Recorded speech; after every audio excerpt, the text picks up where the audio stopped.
राजेश कुमार, ज्ञान निकेतन education care में आपका स्वागत है। नेक्स्ट वीडियो में हम बताए थे कि रूलिंग द कंट्री साइड। तो रूलिंग द कंट्री साइड में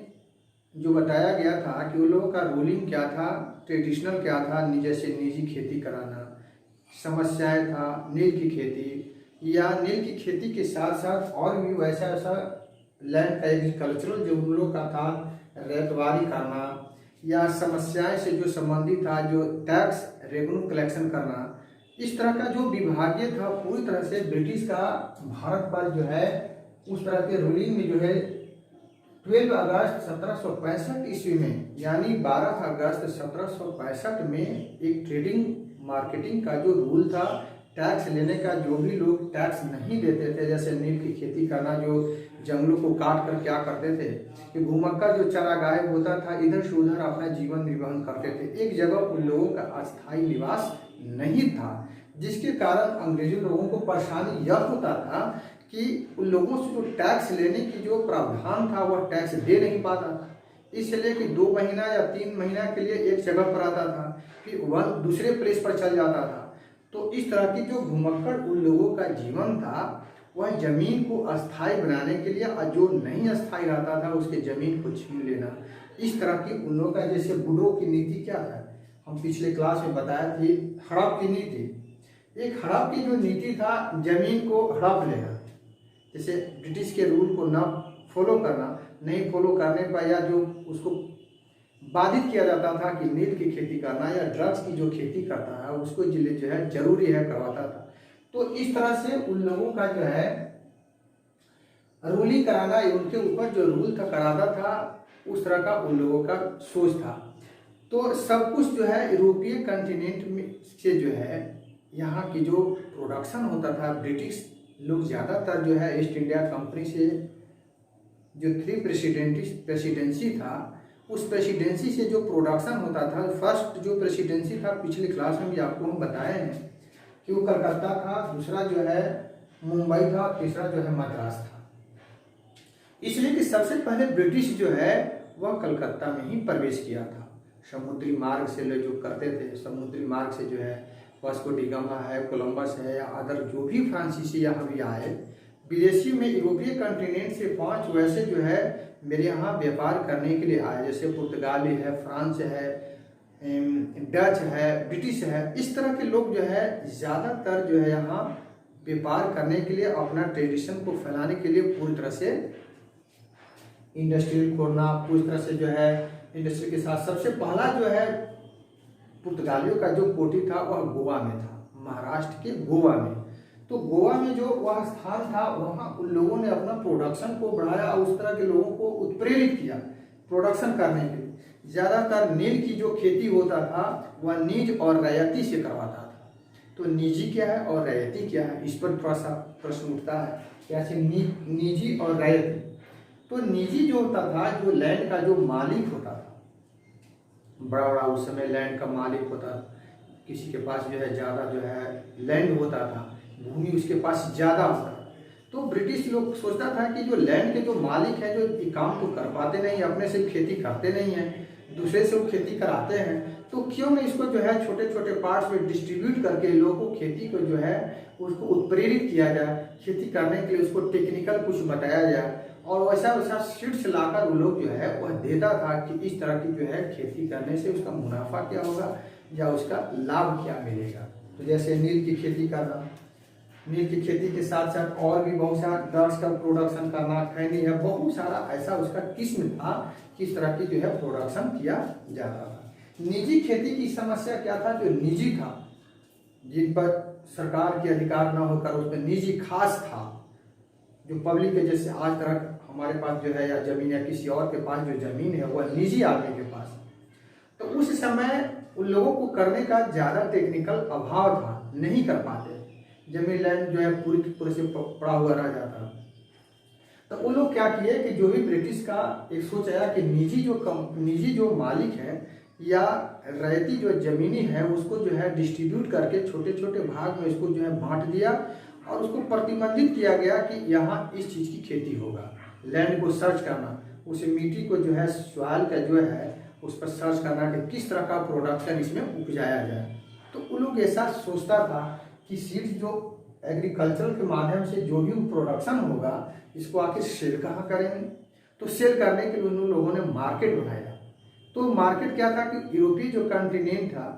उस यूरोपीय कंटिनेंट के बाजार में यहाँ के सिल्क को, जैसे प्रोडक्शन नील की खेती हुआ तो नील की खेती से उसका प्रोडक्शन जो भी बना, सिल्क बना या कपड़ा बना, क्लोथ बना, वो जो भी वो है उसका प्रोडक्शन को जो है विदेशों के बाजारों में उसको बेचने लगा। और रैयती जो था वह नील की खेती करने से वह जो है हिचकते थे, यानी ब्रिटिश की बात को मानना वह नहीं चाहते थे। क्यों नहीं चाहता? इसलिए उन लोगों का इच्छा नहीं था कि नील की खेती एक ही प्रोडक्शन को बार बार खेत में लगाने से लैंड की उर्वरा जो शक्ति होता था वह नष्ट हो जाता था। इसके कारण उनको डर था कि हम आने वाला जो पूर्वज है, हमारा जीवन तो किसी तरह से चल जाएगा, लेकिन आने वाला जो पीढ़ी है उन लोगों का जो है जमीन क्या हो जाएगा, बंजर हो जाएगा। जमीन बंजर होने के डर से फसल को एक ही फसल को बार बार लगाना नहीं चाहता था, जिसके कारण वो लोग जो है ब्रिटिश की दबाव में उसके रूल जो था उसको फॉलो करने पड़ता था, पालन करने पड़ता था। तो लाइन ऑर्डर को जो है फॉलो नहीं करने पर उसकी जमीन उससे क्या कर लेना, छीन लेना। इसी था बुड्रो का नियम। तो बुड्रो का नियम और विलय का जो हड़प्पा की जो विलय का जो नियम था उसमें जमीन को विलय कर लेना, अपने अंदर में ले लेना, और जो उसका मजदूर था उसकी जो अधिकार था निजी खेती पर, उसकी निजी खेती से अधिकार को समाप्त कर देना, उसकी पूरी तरह से वंचित कर देता था। तो इस तरह की जो है 1765 इसमें प्रावधान था। और निजी जो खेती को समाप्त कर धीरे धीरे उन लोगों की जो चारागाहों की स्थिति था, जैसे छोटे छोटे टापुओं पर जाना, पहाड़ी भागों में जानवरों को, मवेशियों को चराना, इस तरह का टैक्स दे नहीं पाते थे, जंगलों को काट देना। जैसे झारखंड में कुछ वैसा जगह था, जैसे आदिवासी लोग क्या करते, जंगलों को काट कर बाजार में जो है उसके लकड़ी को बेचते थे। बंजर धीरे धीरे क्या हो गया, वो बंजर होते चला गया। जमीन जो है जंगलों को काट देने से उसकी सॉइल इरोजन होता है, सॉइल की जो है उर्वरा शक्ति जो है वह जब वर्षा होती है तो वर्षा होने के साथ उसके ऊपर की जो परत होता है वह बाढ़ के साथ बहकर जो है वो नदी में चला जाता था। और नदियाँ क्या करती थी कि वो बहुत से उपजाऊ मिट्टी को बहाकर लाती थी, और मैदानी क्षेत्रों में, जहाँ जो मैदानी क्षेत्र है उस मैदानी क्षेत्रों में उसको समतल में जो है वह पूरी तरह से वह उड़ेल देता था और उसमें उपजाऊ मिट्टी हो जाता था। तो एवरी ईयर बाढ़ आने से, यानी प्रत्येक साल जब बाढ़ आता था वह तो मैदानी क्षेत्र उस जो कटिबंधीय था उसकी जगह को खास उसको जो है चिन्हित किया गया, इसलिए कि कहाँ प्रोडक्शन क्या होगा। जैसे महाराष्ट्र है, गुजरात है, जो भारत के जितने भी स्टेट है, असम है, उस तरह की जो है सभी क्षेत्रों को चिन्हित किया गया। चिन्हित करने के बाद यह प्रावधान लगाया गया कि इस क्षेत्र में इस तरह की खेती होगा। तो ब्रिटिश लोग उस तरह की जो है लोगों को सोच को पैदा किया, और सोच को पैदा करने के साथ साथ ब्रिटेन की बढ़ती हुई दिलचस्पी जो लोगों का था कि दिलचस्पी बढ़ रहा था, इसलिए कि ग्रोथ हो रहा था, देश का जो है इनकम बढ़ रहा था, वहाँ के पब्लिक में जो है खुशहाली आ रहा था। तो औद्योगिक क्रांति होने से जो है ज़्यादातर डेवलप जो है करीब कंट्री पर जो है वह शोषण कर लिया, अपना एडमिनिस्ट्रेटिव स्थापित किया। जैसे ईस्ट इंडिया कंपनी का स्थापना 1600 ईस्वी में हुआ, जो गुजरात के सूरत में एक जगह है, उसी जगह पर सबसे पहले जो है ईस्ट इंडिया कंपनी जो है 1600 ईस्वी में आया। तो जिस समय यहाँ ईस्ट इंडिया कंपनी की आगमन हुआ उस समय यहाँ मुगलों का शासन था। मुगल पूर्ण रूप से जो है अपना अंतिम सांस ले रहा था, जिस समय बहादुर शाह जफर हम पिछले क्लास में बताए थे। तो बहादुर शाह जफर जो उनको जो आदेश दिया खुली व्यापार करने का, खुली व्यापार माने होता है कि बिना जो है उसको जो है चार्टरनामा पर जो इजाजतनामा होता है उस इजाजतनामा पर सिग्नेचर किए हुए बिना टैक्स को, खुला यानी नीति उसका था कि उसके लिए खुला नीति था कि ब्रिटिश यहाँ आएगा अपना व्यापार करेगा, उसे टैक्स नहीं लिया जाएगा। लेकिन जो कहीं कहीं जनपद जो था उसके जगहों पर, जैसे बंगाल का नवाब था, उन लोगों का इससे दिक्कत होने लगा। क्या दिक्कत हुआ कि जब आप टैक्स नहीं देंगे तो जो राजा होता था उसको विकास कैसे करेगा, प्रजा की विकास करना, रोड का निर्माण करना, कंस्ट्रक्शन करना, या बहुत सारे उनके पास वर्क होता है। तो इस तरह के राजस्व की प्राप्ति न होना, जैसे राजस्व की प्राप्ति न होना, जैसे टैक्स लेना बंद कर दें, तो टैक्स जब नहीं लेंगे, तो टैक्स जब नहीं लीजिएगा तो उसके राजस्व की प्राप्ति कैसे होगा, इनकम कैसे हो। आज जैसे टैक्स लिया जाता है हर चीज़ पर, जो है SI का मार्का लग करके जो है उस पर टैक्स इंक्लूडेड रहता है, इंक्लूडेड ऑल टैक्सेज। तो इस तरह के जो टैक्स लेने का जो प्रावधान मुगलों ने जो है उसे समाप्त कर दिया। तो बंगाल का जो नवाब था या मैसूर के शासक या जितने भी 16 जो जनपद था, मगध का शासक, लोगों में आपसी जो है विद्रोह भड़कने लगा कि यह जो दिल्ली का सुल्तान है, एक ब्रिटिश को जो आगमन खोलने के लिए जो इनवाइट किया, उस आधार पर हम लोग का जो है जिस क्षेत्र में कलकत्ता में जब चलेगा, बंगाल का जब वहाँ नवाब था, तो उन लोगों का टैक्स देना ही, ये लोग